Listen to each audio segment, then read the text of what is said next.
India IPL দিয়া কিছু batsman তৈরি করছে যাদের খেলা এক কথায় অসাধারণ, দেখার মতো। তাদের স্টাইল, খেলার ধরন, তাদের প্রতিভা, বিশেষ করে সূর্যবংশী, যার সামনে বিশ্বের বাঘা বাঘা বোলিং বর্তমানে বল করতে বই পাচ্ছে।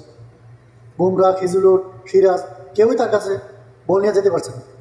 তারপর আছে পাঞ্জাবের ওপেনিং ব্যাটসম্যান পিয়ান্স আয়ার, এভাবে ব্যাটিং করেন 6 ওভারের ভিতরে খেলার মূল ঘুরে যেতে। পাওয়ার প্লেয়ার 6 ওভারের ভিতরে খেলার মূল ঘুরে যেতে। রাজস্থানের 3 নম্বরে খেলা জুয়েল, মানে তাদের প্রতিভা অসাধারণ, ব্যাটিং অসাধারণ। কিন্তু দুঃখজনক হলেও সত্যি, বাংলাদেশ গত 3-4 বছরে কয়েক দফা বোর্ডের সভাপতি পড়াইছে, কিন্তু একজন প্লেয়ারও তৈরি করতে পারেনি। বরঞ্চ যারা আগে প্রতিভাবান ছিল তারা এখন সুইংগাম নিয়ে ব্যস্ত, জাকির আলীর মতো সুইংগাম নিয়ে ব্যস্ত। বাংলাদেশ ক্রিকেট বোর্ড পায়ের দিকে নজর দিচ্ছে, কার থেকে বেশি কে পা ছাড়তে পারে সে হবে সভাপতি, নেক্সট সভাপতি। ইন্ডিয়া ক্রিকেট বোর্ড ক্রিকেটের দিকে নজর দিচ্ছে, তারা ব্যাটসম্যান বোলার তৈরি করতেছে। বাংলাদেশ ক্রিকেট বোর্ড আর ইন্ডিয়া ক্রিকেট বোর্ডের তফাৎটা এতটুকু।